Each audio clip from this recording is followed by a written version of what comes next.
Queridos irmãos, a paz do Senhor Jesus a todos.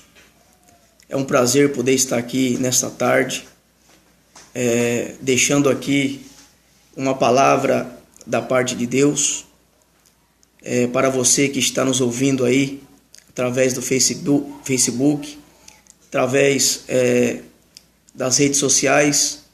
A paz do Senhor Jesus para a sua vida.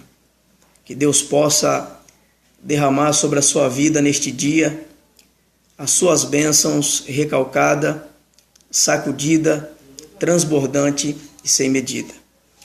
Eu quero deixar aqui uma palavra para nós, uma reflexão da Bíblia Sagrada, que se encontra no Evangelho de Mateus, capítulo de número 26, onde Jesus está ali orando no jardim do Getsemane. Mateus capítulo 26, a partir do verso 36, diz assim a palavra de Deus: Então chegou Jesus com eles a um lugar chamado Getsemane, e disse aos seus discípulos: Assentai-vos aqui, enquanto vou além orar. E levando consigo Pedro e os 2 filhos de Zebedeu, começou a entristecer-se e angustiar-se muito. Então lhes disse: A minha alma está cheia de tristeza até a morte. Ficai aqui e vigiai comigo. E indo um pouco adiante, prostou-se sobre o seu rosto, orando e dizendo: Meu Pai, se possível, passa de mim este cálice. Todavia, não seja como eu quero, mas como tu queres. E voltando para os seus discípulos, achou-os adormecidos, e disse a Pedro: Então, nem uma hora pudeste vigiar comigo? Vigiai e orai, para que não entreis em tentação. Na verdade, o espírito está pronto, mas a carne é fraca.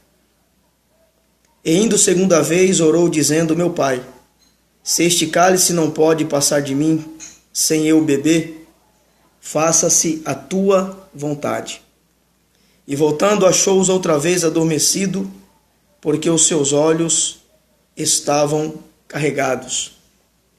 E deixando-os de novo, foi orar pela terceira vez, dizendo as mesmas palavras. Então chegou junto dele dos seus discípulos e disse-lhes: Dormi agora e repousai, eis que é chegada a hora em que o Filho do Homem será entregue nas mãos dos pecadores. Queridos, eu estava meditando neste texto, nesta palavra, onde Jesus ali, momentos antes da crucificação, Jesus ele está orando ali.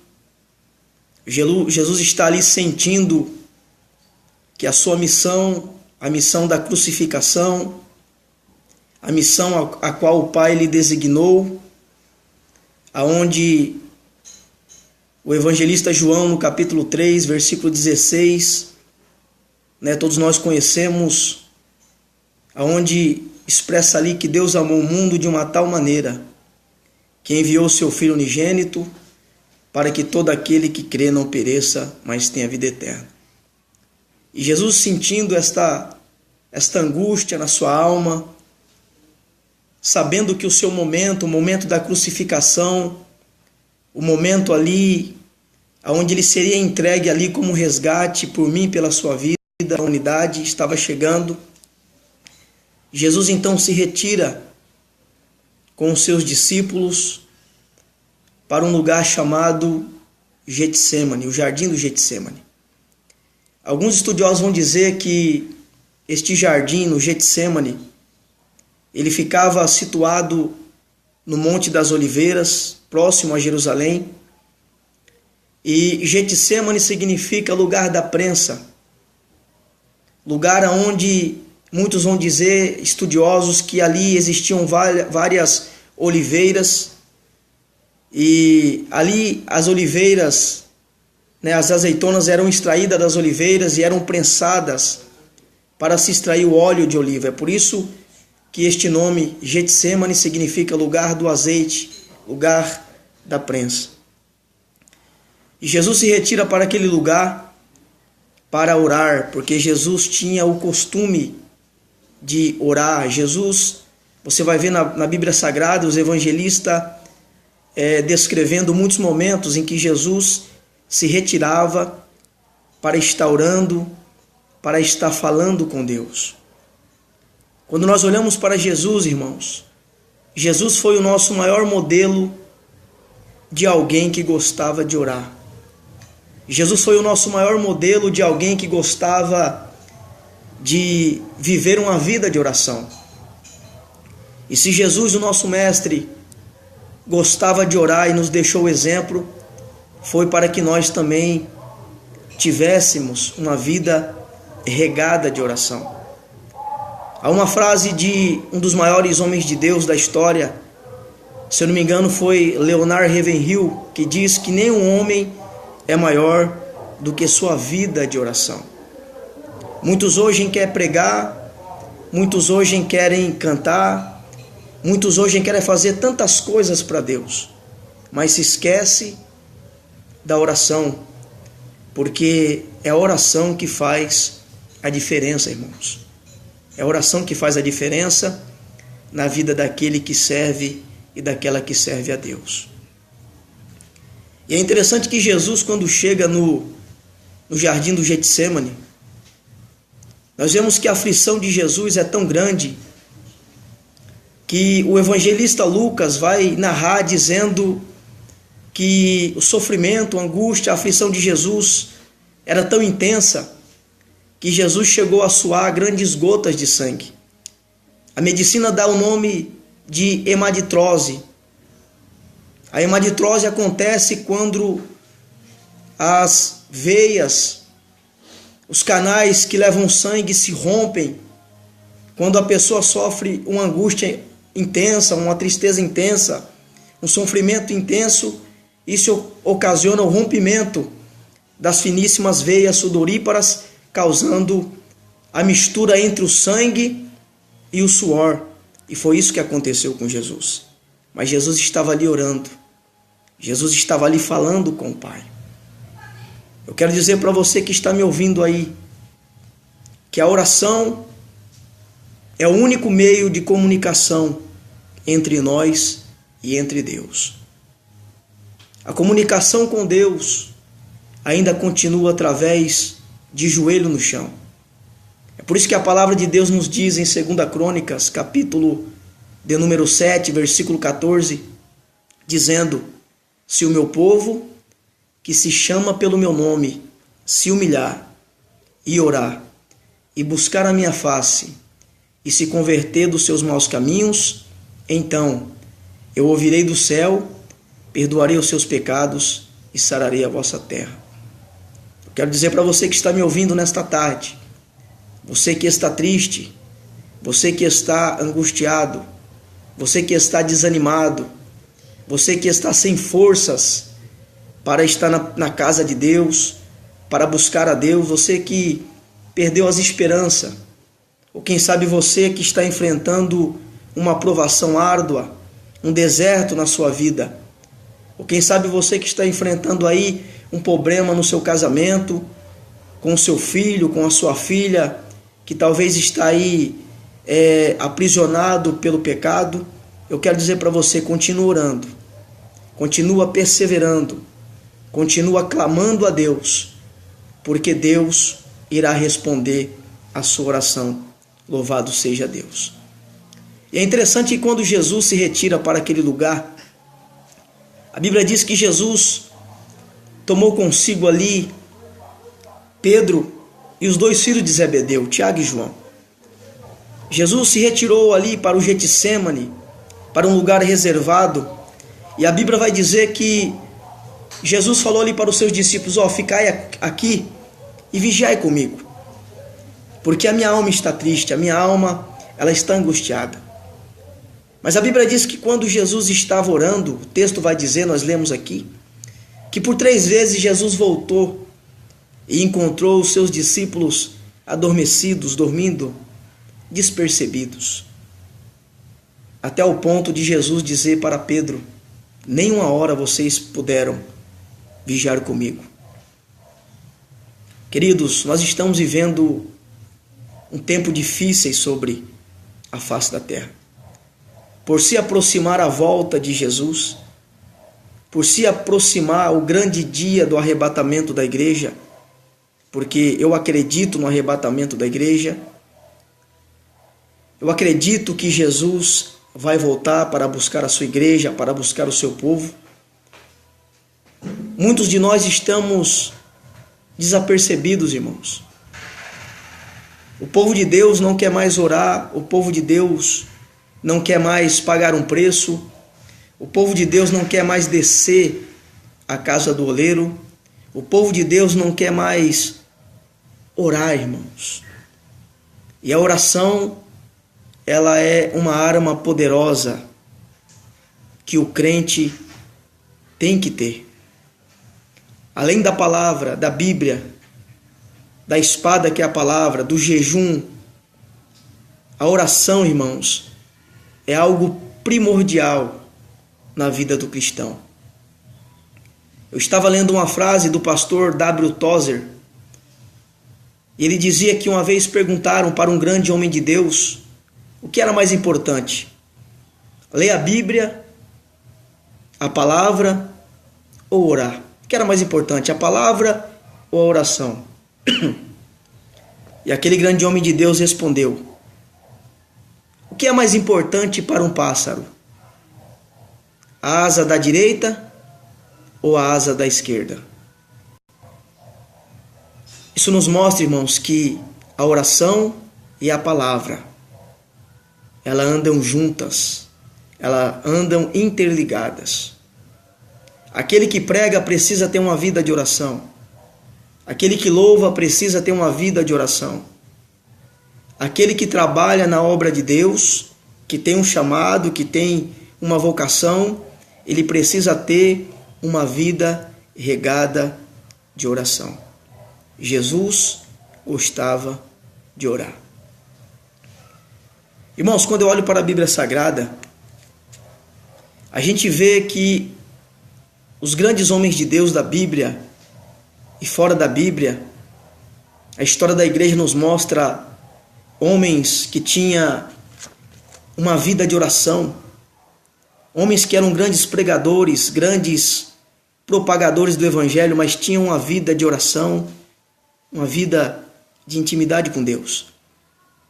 Eu poderia citar aqui homens como Charles Finney, um homem que orava, que tinha uma vida de oração, que tinha uma comunhão com Deus. Eu poderia falar aqui de Davi Brainerd. Leia a biografia desses homens, leia a história desses homens que tinham uma vida de oração.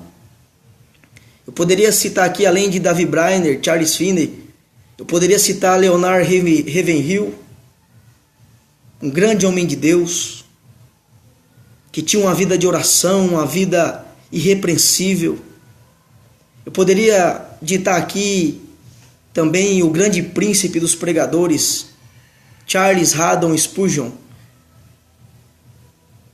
Spurgeon dizia que se ele fosse pregar 1 hora, ele orava 2, porque ele sabia da importância da oração. Poderia citar tantos outros aqui: John Hus, Jonathan Edwards, Jerônimo Savonarola, Martinho Lutero, João Calvino, Bernard Johnson e Guilherme Carey, John Wesley, Dalton Lima Moody, Apóstolo Paulo, Daniel Berg, Gunnar Vingre, Samuel Nistron, Julius Nelson, Otton Nelson e tantos homens de Deus aí, irmãos, que tinham uma vida de oração. Mas vamos para a Bíblia Sagrada.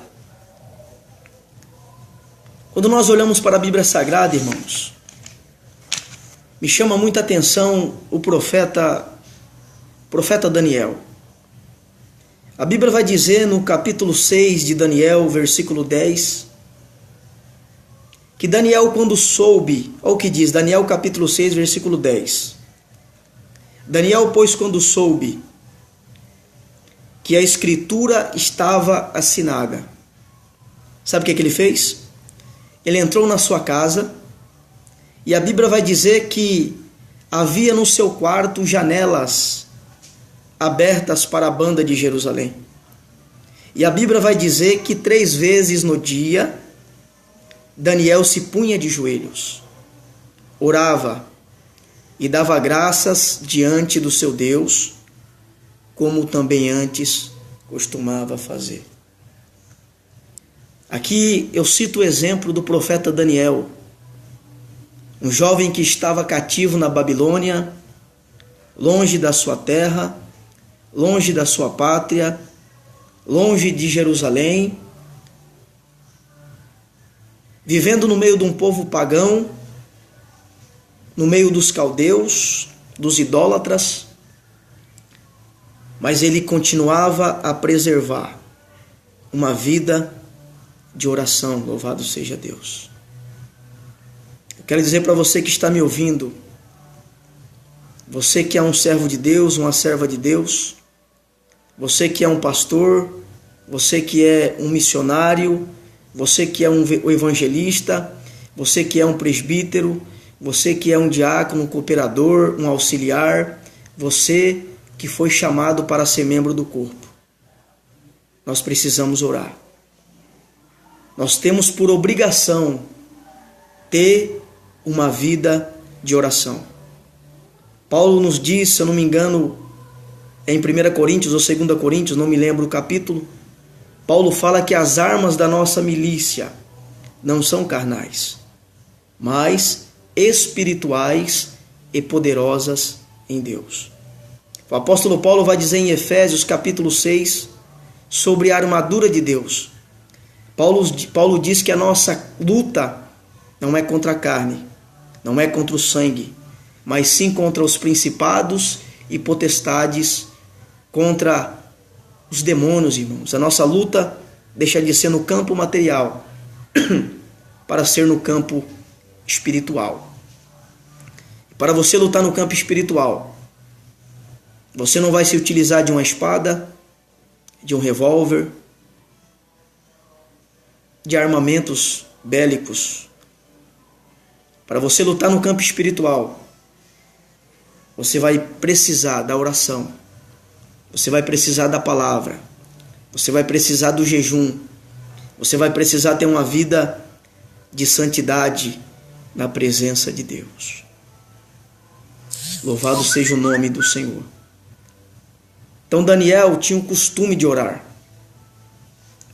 Daniel tinha um costume de estar falando com Deus. Daniel orava 3 vezes ao dia. E muitas das vezes, irmãos, nós não queremos orar nem alguns minutos. Às vezes nós não queremos falar com Deus, passamos o dia todo, temos tempo para tantas as coisas, para o divertimento, para o entretenimento, para tantas as coisas, mas esquecemos de cumprir aquilo que Jesus ensinou no Sermão da Montanha. Entrar no nosso quarto, fechar a nossa porta e falar em secreto com o nosso Deus. Daniel orava 3 vezes por dia. E há uma pergunta que não quer se calar nesta tarde. Eu quero perguntar para você, e esta palavra também serve para mim: quantas vezes nós estamos orando? Quantas das vezes você busca o Senhor em oração durante o dia? Daniel orava 3 vezes, ele tinha um costume, ele tinha o hábito da oração. Nós temos que ter, irmãos, o hábito da oração. Nós temos que ter o hábito da oração. Eu escutei uma certa frase, só não me lembro o nome do grande escritor, mas a frase dizia assim, que todos os dias, quando pela manhã a gente for lavar o nosso rosto, a gente tem que se lembrar do nosso batismo. Quando a gente for lavar o nosso rosto pela manhã e a gente olhar para aquela água, a gente tem que se lembrar do nosso batismo, do dia da nossa conversão, do dia do nosso novo nascimento. E fazendo isso, se lembrar quem somos e a quem pertencemos. E viver de acordo, fazer jus aquilo que nós somos. E o que nós somos, uma nova criatura. Em Gálatas capítulo 2, versículo 20, o apóstolo Paulo expressa dizendo: já estou crucificado com Cristo, e não vivo mais eu, mas é Cristo que vive em mim. E a vida que agora vivo, eu não vivo mais na carne, eu vivo na fé. Louvado seja Deus. Se eu não me engano, em 2 Coríntios, capítulo 5, versículo 17, se não me falha a memória, Paulo diz assim: aquele que está em Cristo, nova criatura é. Eis que as coisas velhas já se passaram e tudo se fez novo. Eu quero dizer, se você é nova criatura, se você nasceu de novo, se você é um crente lavado e remido no sangue de Jesus, você tem que ter uma vida de oração. Aquele que ora, ele tem graça. Aquele que ora, ele tem sabedoria de Deus. Aquele que ora, ele tem a autoridade do céu. Aquele que tem uma vida de oração, ele coloca as mãos sobre os enfermos e Deus cura. Aquele que tem uma vida de oração, ele coloca as mãos sobre o endemoniado e Deus liberta. Aquele que tem uma vida de oração, quando ele abre a boca, Deus confirma as palavras. Louvado seja Deus. Daniel orava, irmãos. Eu quero deixar essa palavra para você aqui. Ore. Vamos orar. A igreja do Senhor Jesus, nesses últimos tempos, nesses últimos dias, precisa orar. Precisamos orar pela nossa família. Precisamos orar pelos nossos irmãos. Precisamos orar pelo nosso país, pela nossa nação.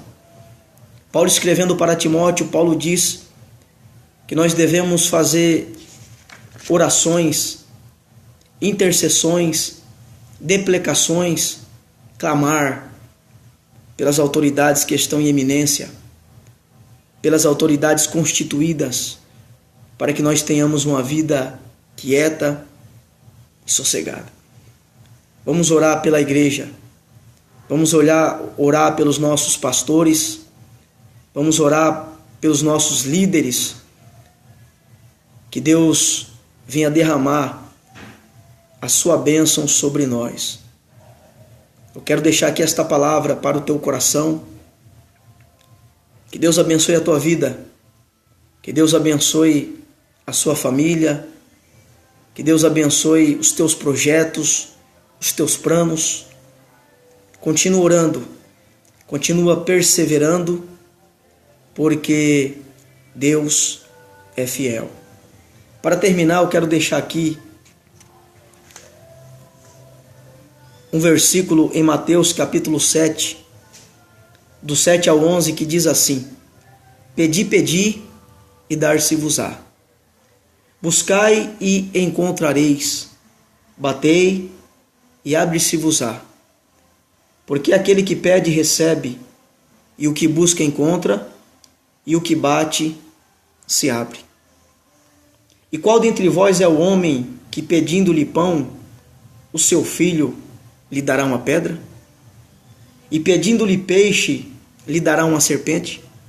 Olha o que diz a palavra: se vós, pois, sendo mau, sabeis dar boas coisas aos vossos filhos, quanto mais o vosso Pai Celestial, que está nos céus, dará bens aos que lhe pedirem.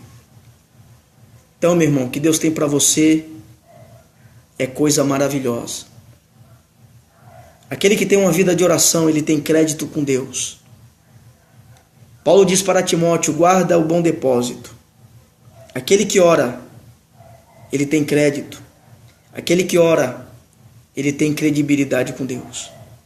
Fica com essa palavra nesta tarde. Que Deus abençoe a tua vida.